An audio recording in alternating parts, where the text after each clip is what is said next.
Completing sentence নিয়ে আলোচনা করবো। কথা কি বুঝছো? তোমাদের এইচএসসি লেভেলে এটা একটা গুরুত্বপূর্ণ টপিক। কথা বুঝছো? আমি দেখেছি যে যে সকল বাচ্চারা কমপ্লিটিং সেন্টেন্সের নাম্বার পায়, আসলে সে সব জায়গায় নাম্বার পায়। কমপ্লিটিং সেন্টেন্স করতে গেলে তোমাদের যে বিষয়টা জানা থাকা উচিত, কথা বুঝছো, টেন্স এবং মডাল থেকে বাক্য গঠনের নিয়মগুলো তোমাকে জানতে হবে। এর সাথে সাবজেক্ট, অবজেক্ট, এক্সটেনশন, কমপ্লিমেন্ট সম্পর্কে একটা ভালো ধারণা থাকা লাগবে। আশা করি তোমাদের এই বিষয়গুলো তোমাদের জানা আছে, ঠিক আছে? তো তোমাদের যখন তোমরা সেন্টেন্সটা কমপ্লিট করতে যাবা, তখন দুইটা নিয়ম দিয়ে কমপ্লিট করতে হবে। কয়টা নিয়ম দিয়ে? একটা হচ্ছে by using clause, by using phrase. তোমাদের কোশ্চেন পত্রে লেখাই থাকবে complete the sentence by using phrase or clause. কথা কি বুঝছো? ফ্রেজ আর ক্লজ দিয়ে কি করতে হবে? কমপ্লিট করতে হবে। তাহলে তোমাদের যেভাবে কমপ্লিট করতে হয়, তাহলে কিভাবে কমপ্লিট করতে হয়? বাই ইউজিং, দিলাম by using phrase, by using phrase. Phrase মানে কি? সাবজেক্ট ও ভার্বের কম্বাইনেশন থাকবে না। কি বললাম? সাবজেক্ট ও ফাইনাইট ভার্বের, কোন ভার্বের? ফাইনাইট ভার্বের কি থাকবে না? কম্বাইনেশন থাকবে না। সিওএম বিআইএনএটিআইওএন, কম্বাইনেশন থাকে না, থাকে না। আর তোমার হচ্ছে আরেকটা হচ্ছে বাই ইউজিং ক্লজ। কি বললাম? By using clause, CLAUSE, by using clause দিয়ে যখন কমপ্লিট করবে তখন তোমাদের সাবজেক্ট ও ফাইনাইট ভার্বের কম্বাইনেশন থাকবে। অর্থাৎ সাবজেক্ট, ফাইনাইট ভার্ব, এরপরে অবজেক্ট, এক্সটেনশন, এইভাবে তোমাদের কি করতে হবে? কমপ্লিট করতে হবে। আমি যদি তোমাদের নিয়মগুলো এভাবে দিই, যদি সাবজেক্ট প্লাস ভার্ব যদি এভাবে নিয়ম লিখে দিই, তাহলে মনে করবা ক্লজ দিয়ে নিয়ম দিছি। আর সাবজেক্ট প্লাস ভার্বের যদি না দিয়ে নিয়মটা দিই, তাহলে বুঝবা এটা ফ্রেজ দিয়ে নিয়মটা দিছি। কথা কি বুঝছো? আর একটা জিনিস মনে রাখবেন, তোমাদের যখন কমপ্লিটিং সেন্টেন্স করতে দেওয়া হয়, তখন আমরা জানি স্ট্রাকচার অনুসারে সেন্টেন্স তিন প্রকার। There are three kinds of sentence according to the structure. Simple, complex, compound. অর্থাৎ তোমাদের যখন ইনকমপ্লিট একটা সেন্টেন্স থাকে, তখন এটা সিম্পল থেকে থাকে, না হলে কমপ্লেক্স থেকে থাকে, না হলে কম্পাউন্ড থেকে থাকে। আর যখন তোমরা কমপ্লিট করে ফেলো, তখন এটা সিম্পল হয়ে যায়, না হলে কমপ্লেক্স হয়ে যায়, না হলে কম্পাউন্ড হয়ে যায়। সুতরাং তোমাদের তাহলে কি করা থাকে? গ্যাপ গুলো দেওয়া থাকে, সিম্পল থেকে, কমপ্লেক্স থেকে, না হলে কম্পাউন্ড থেকে। কথা কি বুঝছো? তো দেখো, তাহলে বাই ইউজিং, তাহলে আমি তাহলে একটা নিয়ম দিই তোমাদের, শুধু একটা ফ্রেজ আর ক্লোজ দিয়ে একটা এক্সাম্পল দেখাই দিই। কথা কি বুঝছো? যেমন আমি যদি বলি উই ক্যান, কি বললাম? We can shine in life, মানে কি? আমরা জীবনে কি করতে পারি? উন্নতি করতে পারি। If if we work hard, কি বললাম? আচ্ছা, ইফ উই ওয়ার্ক হার্ড, যদি আমরা কি জীবনে কি করি? কঠোর পরিশ্রম করি। এই যে দেখো, এটা এই যে আমি ধরে না এটা কমপ্লিট করে দিলাম, বলেন তো এটা সাবজেক্ট প্লাস ভার্ব আছে কিনা? তাহলে এটাকে কি বলবো আমরা? ক্লজ বলবো। তার মানে এটা ক্লজ দিয়ে কমপ্লিট হয়েছে। এভাবে লেখা থাকবে, এখানে এরপর গ্যাপ দেওয়া থাকবে। এরপর আরেকটা দেখেন, উই ক্যান, কি দিলাম? We can shine in life, মানে কি? আমরা জীবনে উন্নতি করতে পারি। বাই, এরপর ডেট দিলাম, ঠিক আছে? তো আমি এখানে কি দিলাম? একটা নিয়ম দিলাম যে বাই ওয়ার্কিং হার্ড। বলেন তো এবার কি সাবজেক্ট প্লাস ভার্ব দিয়ে কমপ্লিট করছি এটুকু অংশটা? তাহলে এটা হচ্ছে একটা ফ্রেজ। এইভাবে তোমাকে ফ্রেজ কিংবা ক্লজ ব্যবহার করে কি করতে হবে? ইনকমপ্লিট সেন্টেন্সটা কমপ্লিট করতে হবে। কথা কি বুঝছো? এখন আমরা মানে যে সবচেয়ে বেশি পরীক্ষায় আসছে বিগত সালে, ওই নিয়মগুলো আমরা নেওয়ার চেষ্টা করবো, ঠিক আছে? তোমরা সবাই লেখো রুল 1। রুল 1 লেখেন। আচ্ছা, প্রথম যে নিয়মটা লিখবেন, এটা সবচেয়ে গুরুত্বপূর্ণ নিয়ম। রুল 1, কি বললাম? রুল 1 লেখো, শো ডেট। কি বললাম? শো ডেট এর অর্থ যাতে। কি বললাম? যাতে। আচ্ছা, শোডের অর্থ কি লেখলো? যাতে অবলিক যাহাতে, যাহাতে। এটা যাহাতে সাধু ভাষা, তোমরা সবসময় যাতে শব্দটা ইউজ করবা। কথা কি বুঝছো? আচ্ছা, এটা একটা কমপ্লেক্স সেন্টেন্সের কনজাংশন। কোন সেন্টেন্সের কনজাংশন? কমপ্লেক্স সেন্টেন্সের কনজাংশন। কথা কি বুঝছো? এখন শোডেটের একটা সমার্থক শব্দ আছে, ইন ওয়ার্ডার ডেট। কি বললাম? ইন ওয়ার্ডার ডেট, ঠিক আছে? তো যদি তোমাদের শোডেট কিংবা ইন অর্ডার ডেট যুক্ত কোনো ইনকমপ্লিট সেন্টেন্স পাও, কথা কি বুঝছো? আমি যদি পুরো স্ট্রাকচারটা লিখি, এইভাবে থাকবে, subject plus finite verb plus object, এখানে থাকবে এক্সটেনশন, এইভাবে লেখা থাকবে, এটা তোমাদের লেখায় থাকবে। এরপরে তোমাদের শর্টেটও লেখা থাকবে, কথা কি বুঝছো? এরপরে তোমাদের ড্যাশ ড্যাশ দিবে। এটা হচ্ছে শর্টেটের পুরো স্ট্রাকচার। শর্টেটের পূর্বে একটা ক্লজ থাকবে, আর এদিকে আরেকটা কি থাকবে, ক্লজ থাকবে, কথা কি বুঝছো? আর শর্টেটের পরে তোমাদের কি থাকবে, ড্যাশ ড্যাশ দেওয়া থাকবে। এখন শর্টেট অর্থ কি, যাতে। যাতে একটা জিনিস মনে রাখবা, এখানে বুঝাবে কাজ, কি বুঝাবে, এখানে বুঝাবে কাজ, আর এখানে বুঝাবে কাজের ফলাফল। কি বুঝাবে, কাজের ফলাফল। অর্থাৎ শর্টেট যুক্ত কোনো ইনকমপ্লিট সেন্টেন্স যদি থাকে কমপ্লিট করার সময়, এই কাজের ফলাফল স্বরূপ, মানে এটা এখানে কাজ থাকবে, এর ফলাফল স্বরূপ তোমাকে কি করতে হবে, কমপ্লিট করতে হবে। এবং কমপ্লিটের নিয়মটা কি, কমপ্লিটের নিয়মটা হচ্ছে এরকম যে শর্টেটের পরে কিসের পরে, সাবজেক্ট নিবা, তোমরা কি নিবা, সাবজেক্ট নিবা, এরপরে ক্যান নিবা, কি নিবা, ক্যান নিবা অথবা কুড নিবা। নেওয়ার পরে এরপরে একটা ভার্বের ভি1, এরপরে অবজেক্ট এক্সটেনশন বসিয়ে পূর্বের অর্থে, পূর্বের এই অংশটার সাথে সঙ্গতি রেখে তুমি এইটুকু অংশ দিয়ে কি করবা, কমপ্লিট করবা, কথা কি বুঝছো? আচ্ছা, একটা এক্সাম্পল দিই, তাহলে বিষয়টা তোমরা সহজে বুঝে যাবা। লক্ষ্য করেন, এক্সাম্পল, উই ওয়ার্ক হার্ড অর্থ কি বলেন, আমরা কঠোর পরিশ্রম করি, এটা একটা কাজ, কথা কি বুঝছো? পরিশ্রম করা একটা কাজ না? এরপরে লেখা থাকবে শোডেড, যাতে। আর তোমরা একটা মনে রাখবা, ক্যান মানে হচ্ছে পারা, ক্যান মানে কি, পারা। যখন এটা দিয়ে সেন্টেন্স বানাবা তখন হবে পারি, তে পারি, তে পারো, তে পারে। যেমন আমি খেতে পারি, তুমি খেতে পারো, সে খেতে পারে, ঠিক আছে? তে পারি কথাটা আনতে হবে। তাহলে কি এখানে কাজ আছে না, we work hard so that. এই সাবজেক্টটা যদি ব্যক্তিবাচক থাকে, ওই সাবজেক্টটা এদিকে আবার কপি করে নিয়ে আসবা, উই ক্যান, অবশ্যই we can shine in life. আচ্ছা, আচ্ছা, এইরকম করে তোমাকে কি করতে হবে, কমপ্লিট করতে হবে। আর যে অংশটুকু তোমাদের হচ্ছে ইয়া করা থাকবে, তোমাদের ইনকমপ্লিট করা থাকবে, তোমার ওই অংশটুকু আন্ডারলাইন করতে হবে, পূর্বে অংশটুকু তুলে দিতে হবে। কি, কথা কি বুঝছো? তাহলে আমার সাথে আরেকবার রিপিট করে, এখানে থাকবে কাজ, এখানে থাকবে কাজের ফলাফল।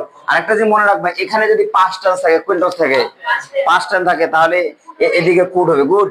এবার আরেকটা জিনিস লক্ষ্য করেন, যেমন আই কি দিলাম, two I went to the zoo মানে কি, I went to the zoo মানে কি, আমি চিড়িয়াখানাতে গেছিলাম, কথা বুঝছো? সো দ্যাট, যাতে, ঠিক আছে? Dot dot dot dot dot. তাহলে এখানে ব্যক্তিবাচক সাবজেক্ট আছে না বস্তুবাচক সাবজেক্ট আছে? এটা তোমরা এটাকে কপি করে নিয়ে আসো, সো দ্যাট আই, তারপরে দেখো এদিকে কি লেখা আছে সাবজেক্টের পরে, কুড, আই আই কুড, ঠিক আছে? আই কুড এর পর কি করবা, একটা ভাব বসাবা। মডালের পরে তিন ভাবে ভাব বসানো যায়। এই দেখেন, মডালের পরে আমরা বি বসিয়ে একটা নাউন অথবা অ্যাডজেক্টিভ ব্যবহার করতে পারি, যেমন I can be successful, I can B a doctor. এইভাবে মডালের পরে একটা বি বসিয়ে একটা অ্যাডজেক্টিভ বসানো যায়, আর একটা হচ্ছে কমন নাউন বসানো যায়। আবার মডালের পরে আমরা বি বসিয়ে ভিতরি করে বাক্য গঠন করতে পারি, যেমন the work can be done, এরকম করে, কথা বুঝছো? আরেকটা হচ্ছে মডালের পরে আমরা একটা ভার্বের প্রেজেন্ট ফর্ম বা বিজ ফর্ম অবজেক্ট এক্সটেনশন বসিয়ে কি করতে পারি, কমপ্লিট করতে পারি। তো লক্ষ্য করেন, I went to the zoo, তাহলে আমি চিড়িয়াখানাতে গিয়েছিলাম, চিড়িয়াখানাতে যাওয়াটা আমার কাজ ছিল, তাই না? তাহলে আমি কাজের ফলাফল স্বরূপ কি চেয়েছি, মানে যাতে করে আই কুড সি, নাকি I could see the animals, ANIMAL, যাতে করে আমি কি প্রাণীগুলো দেখতে পাই, কথা কি বুঝছো? অথবা I could see the unseen animal দিলে আরো বেশি ভালো হবে, কথা কি বুঝছো?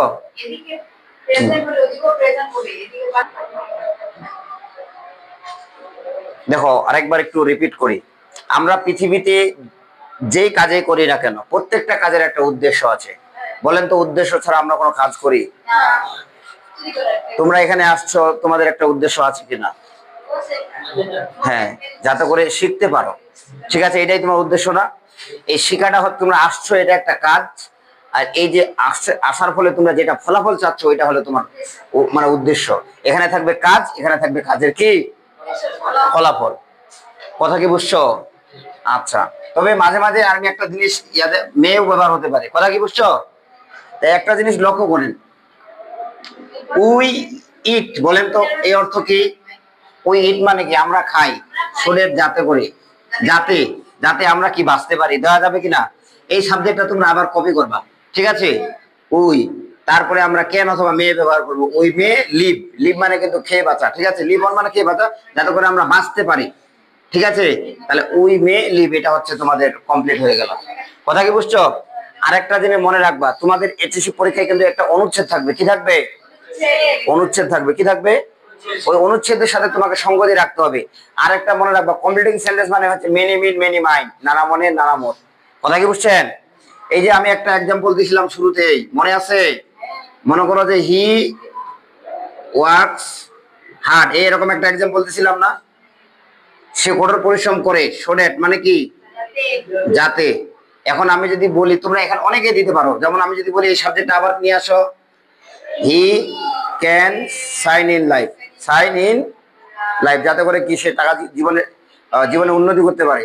এখন সে যদি শ্রমিক হয়, তাহলে তুমি বলতে পারো যে হি ক্যান আর্ন মানি। সে যদি কোনো পরিবারের অভিভাবক হয়, তাহলে বলতে পারবে he can support his family. সে যদি একটা স্টুডেন্ট হয়, তাহলে দিতে পারবে he can make a good result in the exam. এটা নির্ভর করবে যে আসলে এই হিটা কোন ব্যক্তি। কথা কি বুঝছো? একটা যদি কৃষক হয়, এটা যদি একটা কৃষক যদি কঠোর পরিশ্রম করে, যাতে করে সে ভালো ফসল ফলাতে পারে, he can grow good crops বা বাম্পার ক্রপস, এরকম করে। বুঝো না এই বিষয়টা? এটা নির্ভর করবে জাস্ট মিনিমিন মিনিমাই, নানা মনের নানা মন। এভাবে তোমরা অর্থের সাথে সঙ্গতি রেখে কি করবা? কমপ্লিট করবা। যেটুকু কমপ্লিট করবা এটুকু তোমরা আন্ডারলাইন করবা। এই নিয়মটা কি বুঝছো না বুঝো নাই? বুঝছেন রে? হ্যাঁ, বোঝা গেছে? এখন আমরা রুল 2 তে যাব। কিসে যাব? রুল 2 তে যাবে। তার আগে তোমাদের একটু খালি হিন্টস দিয়ে রাখি। কি বললাম? কিরকম হিন্টস? এই বাক্যটা হচ্ছে একটা কমপ্লেক্স বাক্য। কোন বাক্য? কমপ্লেক্স বাক্য মানে কি? কমপ্লেক্স বাক্যে দুইটা সাবজেক্ট থাকবে। এই যে একটা সাবজেক্ট, এই যে একটা সাবজেক্ট, এই যে দুইটা ভাব থাকে। এই যে একটা ভাব, এই যে একটা ভাব। তাহলে এখানে 1 1 2, আর এখানে কি 1 1 2 নাকি 1 1 2 হয় না? এই যে দুটো সাবজেক্ট, এই যে কি দুটো ভাব, এখানে দুইটা মিলে ভার্ব গঠন করেছে। তাহলে আরেকটা সাবঅর্ডিনেট কি থাকবে? কনজাংশন থাকবে। কোন কনজাংশন থাকবে? এটা হচ্ছে শোডেড একটা কি সাবঅর্ডিনেটিং কনজাংশন। এরকম শোডেড যুক্ত কোন কমপ্লেক্স সেন্টেন্সকে যদি আমরা কি করতে চাই? সিম্পল করতে চাই। কি করতে চাই? ক্লাসের শুরুতে বলেছি, কমপ্লিটিং সেন্টেন্স মানে হচ্ছে সিম্পল কমপ্লেক্স কম্পাউন্ড। কথা কি বুঝছো? তাহলে ওরা কি করবে জানো? এই যে আমাদের শোডেডের পুরো পর্যন্ত বসায় নিবে।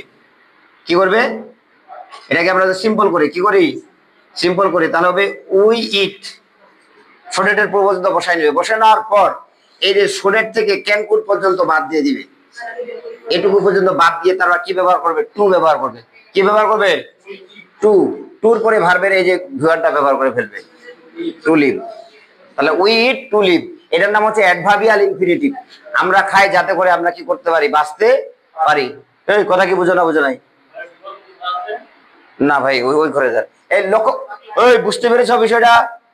এইবার একটা জিনিস লক্ষ্য করেন, তোমাদের যদি এইবার ইনকমপ্লিট করতে বলে we eat to dot dot dot, কি হবে বলেন? উই ইট টু, এরপরে যদি গ্যাপ দেয়, তার মানে এখানে একটা ভার্বের ভিওয়ান লাগবে নাকি? তাহলে কি হবে? টু লিভ নাকি? To live. আমি এখানে একটা শব্দ লাগাই দাও, হ্যাপিলি। কথা কি বুঝছো? এই নিয়মটা এখন আমরা পড়বো। টুর পরে যদি গ্যাপ থাকে তাহলে কিভাবে কমপ্লিট করবে? কথা কি বুঝছো? এই নিয়মটা যদি আবার কমপ্লেক্স করতে বলে, আবার আমাদের কি করতে হবে? উই ইট, উই ইট, ই এট ইট, আবার টু এর জায়গায় আবার শোডেট দিতে হবে। শোডেট, আবার এই সাবজেক্টটা কপি করতে হবে। We may live happily. কি কথা কি বুঝছো? এই নিয়মটাই তোমাদের আবার রাইট ফর্ম ভাবে দিতে পারে। কি বললাম? রাইট ফর্ম ভাবে কেমনে দিবে জানেন? উই ইট, তারপরে লিখে দিবে এখানে লিভ। কি হবে বলেন এবার?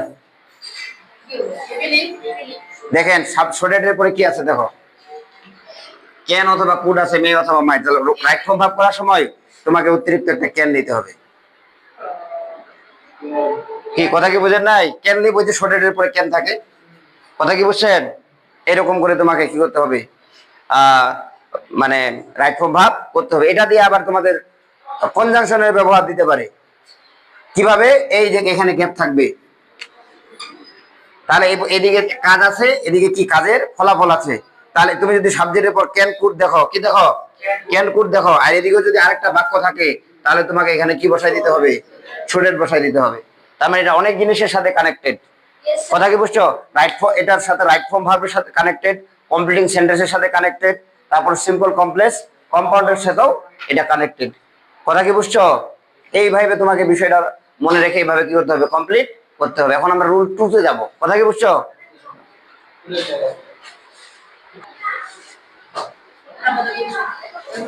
দেখো আমরা এখন রুল 2 নিয়ে আলোচনা করব। কথা কি বুঝছো? একটা জিনিস মনে রাখবা, আসলে শোডেট যুক্ত কমপ্লেক্স সেন্টেন্সকে সিম্পল করলে যে নিয়মটা আসে ওইটাই আমাদের রুল 2 তে আমরা আলোচনা করব। কথা কি বুঝছো? আচ্ছা, 2 মানে কি? 2 এর অনেকগুলো ব্যবহার আছে, ইনফিনিটিভ 2 এর অনেকগুলো ব্যবহার আছে। আজকে আমরা যে ব্যবহারটা পড়বো এটা হচ্ছে অ্যাডভার্বিয়াল ইনফিনিটিভ 2। কি বললাম? আর অ্যাডভার্বিয়াল ইনফিনিটিভ 2 কিভাবে বুঝবো? ভাবকে কেন দ্বারা প্রশ্ন করব, কি দ্বারা? কেন দ্বারা প্রশ্ন করার পর যে উত্তরটা পাবো ওইটার নাম হবে অ্যাডভার্বিয়াল ইনফিনিটিভ 2। লক্ষ্য করো, এখন 2 এর পরে কমপ্লিট কিভাবে করবা? একটা দেখো, 2 এর পরে তোমরা যখন এমপ্লয় করবা এখানে একটা 2 দেওয়াই থাকবে, বুঝছেন? 2 দেওয়া থাকবে, এরপরে একটা ভার্ব বসাবা। ভার্বের বেস ফর্ম মানে কি? প্রেজেন্ট ফর্ম আর কি। এরপরে অবজেক্ট এক্সটেনশন বসাবা, তাহলে তোমাদের কি হয়ে যাবে? কমপ্লিট হয়ে যাবে। তাহলে তোমাকে 2 এর পরে কি করা লাগবে? V1 বসানো লাগবে। এটা যেহেতু ভাব, এই ভাবটাকে কি এবং কাকে দিয়ে প্রশ্ন করবা? কি দিয়ে? কাকে দিয়ে প্রশ্ন করবা, তাহলে অবজেক্ট বসাইতে পারবা। আর এই ভাবটাকে কোথায়, কখন, এগুলো দিয়ে প্রশ্ন করবা, তাহলে এক্সটেনশন বসাইতে পারবা। ঠিক আছে? একটা জিনিস লক্ষ্য করেন, দেখেন আমরা কিভাবে ইনকমপ্লিট থাকে। এটাও কিন্তু একটা উদ্দেশ্য বোঝায়। কি বোঝায় রে? উদ্দেশ্য বোঝায়। যেমন উই হ্যাভ, কি বললেন বলেন তো? উই হ্যাভ কাম হিয়ার, আমরা এখানে এসেছি। আমরা এখানে এসেছি, এই সমাপিকা ক্রিয়াটাকে প্রশ্ন করা, আমরা কেন এসেছি বলো? ইংরেজি শিখতে। তাহলে লিখে দিলাম যে টু লার্ন ইংলিশ। এই যে টু লার্ন ইংলিশ, এই যে কি শিখতে? ইংরেজি শিখতে। এই যে কমপ্লিট হয়ে গেল। হ্যাঁ, ওইটাও হবে। কথা কি বুঝছো? তাহলে কি টু লার্ন ইংলিশ। এবার লক্ষ্য করেন, উই ওয়ার্ক হার্ড, কি বললাম? উই ওয়ার্ক হার্ড মানে কি? আমরা কঠোর পরিশ্রম করি। কথা বুঝছো? In order to, in order two. এবার লক্ষ্য করো, উই ওয়ার্ক হার্ড মানে কি? আমরা পরিশ্রম করি। ইন অর্ডার টু, এটা ওই এই টুটার মতো অর্থ, জন্য। বলেন তো কেন কঠোর পরিশ্রম করি?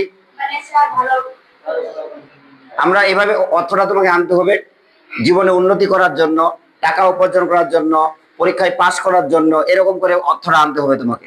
কেন দিয়ে প্রশ্ন করতে? তাহলে পরীক্ষায় পাস করার জন্য তাহলে pass in the exam, pass in the exam. তুমি যদি বলে টাকা উপার্জন করার জন্য, তুমি বলবা আর্ন মানি, আর্ন মানি। কথা বুঝছো? তুমি যদি বলো যে জীবনে উন্নতি করার জন্য, তাহলে লিখবা যে shine in life, shine in life. তুমি যদি বলো যে পরীক্ষায় ভালো ফলাফল করার জন্য, তাহলে তুমি লিখবা যে make a good result, result in the exam, in the exam. কি কথা কি বুঝো নাই? হ্যাঁ, আচ্ছা, এইভাবে তোমাদের অর্থের সাথে সঙ্গতি রেখে কি করতে হবে? কমপ্লিট করতে হবে। কথা কি বোঝা গেছে? আচ্ছা, তুলে নাও। হ্যাঁ, এবার লক্ষ্য করো, আমরা যে পূর্বের একটা নিয়ম নিলাম, শর্টেটের নিয়মটা মনে আছে না? দেখো, ওই নিয়মটা এইভাবে না দিয়ে অন্যভাবেও দিতে পারি। যেমন যদি বলে উই হ্যাভ, কি বললাম? উই হ্যাভ কাম হিয়ার মানে আমরা এখানে এসেছি। কথা বুঝছো? এখানে টু এর জায়গাতে তারা শর্টেট দিয়ে দিল। কি দিল? শর্টেট। তারপরে যদি ইনকমপ্লিট করতে দেয়, তারপর কি করবা? করো। আচ্ছা, তাহলে লক্ষ্য করো দেখি। তাহলে উই হ্যাভ কাম হিয়ার, আমরা এখানে এসেছি, তাই না? বলেন তো এইদিকে পাস্টের আছে না প্রেজেন্টের আছে? প্রেজেন্টের পারফেক্ট আছে, তাই না? যাই হোক, তাহলে আমরা কি করবো? এই সাবজেক্টটা আবার কপি করব। We can, we can. তাহলে আমরা এখানে এসেছি, এটাই দিয়ে করে দিবা। We can learn, learn English. এইভাবে তোমাদের কি করতে হবে? কমপ্লিট করতে হবে। এটুকু তোমাদের আন্ডারলাইন করে দেবে। বুঝা গেছে? তাহলে বুঝতে পারছো না? পারো নাই? বুঝছো? এটা তুলে নাও। তো আমি একটা তোমাদের করতে দিচ্ছি, এটা করে দেখে তোমার পারতেছো নাকি? এবার দেখেন, উই শুড, উই শুড, আচ্ছা plant, we should plant trees, আমাদের কি করা উচিত, বৃক্ষরোপণ করা উচিত। In order to, in order to date dot dot. তাহলে এটা কমপ্লিট করে দেখাও। তো নিশ্চয়ই তোমাদের করা হয়ে গেছে। তাহলে উই শুড প্লান্ট ট্রিস, আমাদের বৃক্ষরোপণ করা ইন অর্ডার টু। আচ্ছা কেন বৃক্ষরোপণ করা উচিত? আচ্ছা আমি একটা দিলাম যে save, save our environment, ENVIRONMENT, আমাদের পরিবেশ কি করার জন্য, রক্ষা করার জন্য। তোমরা বলতে পারো টু গেট অক্সিজেন, কথা বুঝছো? আচ্ছা তুমি বলতে পারো টু সেভ আস। এইভাবে 2+V1 দিয়ে করতে হবে, উত্তরটা করে দিতে হবে। এখন তোমাকে এখানে এটুকু তোমাকে কি করতে হবে, আন্ডারলাইন করে দিতে হবে। বুঝেছো না বুঝো নাই? হ্যাঁ, এবার একটা জিনিস এটার সাথে সাথে লক্ষ্য করেন, এই ধরনের বাক্যে কি বললাম, এই ধরনের বাক্যে আমরা এখন রুল 3 নিয়ে আলোচনা করবো না, এটার সাথে কানেক্টেড। এই ধরনের বাক্যে এই টু অথবা ইন অর্ডার টু তুলে কি বললাম বলেন তো, টু অথবা ইন অর্ডার টু তুলে ওইখানে with a view to use করবে, কি বলবে?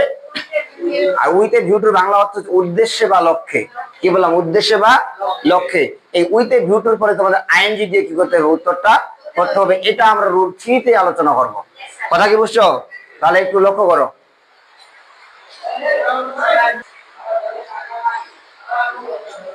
দেখো আমরা রুল 3 নিয়ে আলোচনা করব, ঠিক আছে? এই ওইটার সাথে কানেক্টেড, এই রুলগুলো আসলে ইন্টার রিলেটেড আর কি।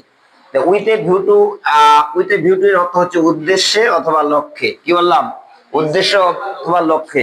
এটাও একটা উদ্দেশ্য বুঝাবে, বুঝছো? আচ্ছা নিয়ম কি, উইথ এ, এই যে তোমাদের স্ট্রাকচারটা কি, এই যে উইথ এ ভিউ টু আছে না, with a view to, with a view two এরপরে তোমাদের ভার্ব আনতে হবে একটা, ভার্বের সাথে তোমাদের আইএনজি করে দিতে হবে। এরপরে অবজেক্ট, কি বললাম, এরপরে অবজেক্ট কিংবা এই যে এক্সটেনশন বসিয়ে তোমাকে কি করতে হবে, অর্থের সাথে সঙ্গতি রেখে কমপ্লিট করতে হবে, কথা কি বুঝছো? তোলার জন্য সময় দিব? আচ্ছা তাহলে লক্ষ্য করো, উইথ এ ভিউ টু, আমি যদি বলি জানার লক্ষ্যে তাহলে with a view two knowing. আমি যদি বলি পড়ার উদ্দেশ্যে বা পড়ার লক্ষ্যে with a view to reading. আমি যদি বলি দূর করার উদ্দেশ্যে তাহলে with a view two removing. আমি যদি বলি সাহায্য করার উদ্দেশ্যে with a view two helping. কি কথাটা কি বুঝো না বুঝো নাই? আমি যদি বলি লেখার উদ্দেশ্যে বা লেখার লক্ষ্যে, এরকম করে, কথা কি বুঝছো? আর পূর্ববর্তী যে অংশটুকু থাকবে এটার সাথে তোমাকে অর্থের সাথে কি রাখতে হবে, সঙ্গতি রাখতে হবে। যেমন এখন আমি এখানে একটা এক্সাম্পল দিলাম যে উই মাস্ট, কি বললাম, উই মাস্ট লার্ন ইংলিশ। আমরা কি করব, আমরা অবশ্যই ইংরেজি শিখবো। এরপরে লিখে দিলাম যে উইথ এ, কি বললাম, উইথ আ ভিউ টু তাহলে এই যে আমাদের শেখাটা একটা কাজ, শেখাটা একটা কি কাজ। এখন কাজের ফলাফলটা কি চাও, এটা দিয়ে তোমাকে করতে হবে, কমপ্লিট করতে হবে। তাহলে আমরা বলবো উইথ এ ভিউ টু, নাকি এটা একটু দুর্বল হয়ে যায়, তাহলে উইথ এ ভিউ টু দিলাম কমিউনিকেটিং, কথা বুঝছো? হ্যাঁ, উইথ এ ভিউ টু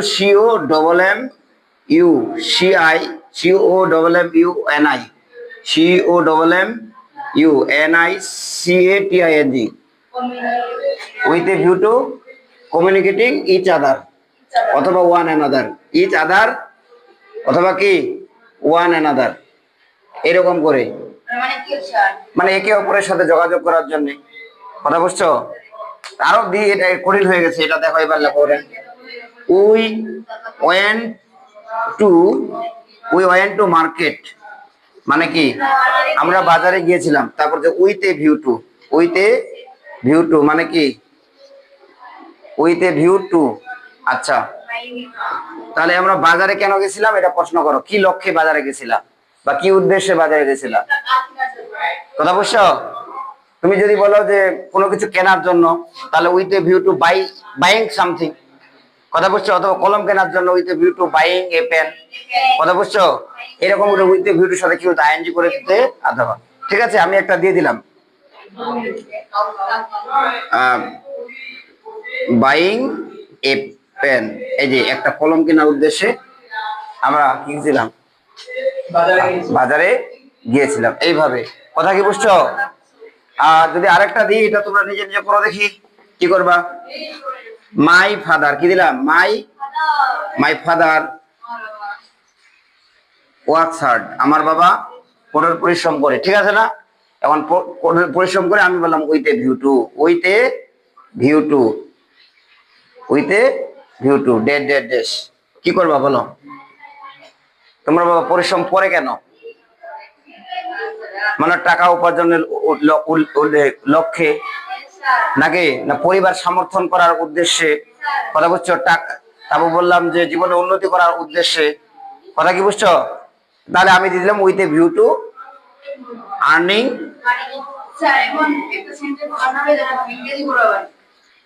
ওটা তোমার নিজের উপর নির্ভর করবে। With a view two earning money, টাকা উপার্জনের লক্ষ্যে আমার বাবা কি করে? কঠোর পরিশ্রম করে। কথা কি বুঝছো?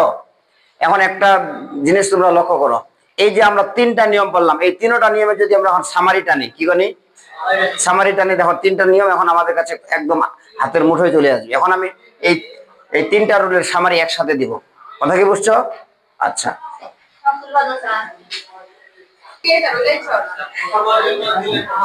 এবার লক্ষ্য করেন, তাই আমরা রুল ওয়ানে কি করলাম বলেন? এই যে আমরা রুল ওয়ানে পড়লাম সোডেট, কি বললাম? সোডেট পড়লাম কিনা? এর একটা সমার্থক শব্দ ছিল in water, in water net, ঠিক আছে? তাহলে এরপরে নিয়মটা কি ছিল? সাবজেক্ট ছিল। কি ছিল? সাবজেক্ট ছিল। তারপরে ক্যান ছিল, অথবা মেয়ে ছিল, অথবা মাইট ছিল, অথবা কুড ছিল, ঠিক আছে? এরপরে ভিউয়ার, অবজেক্ট, এক্সটেনশন, তাই না? এরপরে এক্সটেনশন, এভাবে ছিল। তার এইটা শর্টেটের পরে তোমাকে যদি কমপ্লিট করতে হয়, তাহলে এইটুকু তোমাকে কি করতে হবে? মনে রাখতে হবে। এবার রুল টু, কি বললাম? রুল টু, এই যে রুল টু কি? এই রুল টু কি নিয়ম ছিল? যে টু ছিল, তারপরে হচ্ছে অথবা একটা সমার্থক শব্দ ছিল in order to, in order two, না? এরপরে তোমাকে যে অংশটুকু মনে রাখতে হবে তোমাকে, এটা হচ্ছে ভিওয়ান, তারপর কি অবজেক্ট, এক্সটেনশন, এই অংশটুকু তোমাকে মনে রাখতে হবে। কথা কি বুঝছো?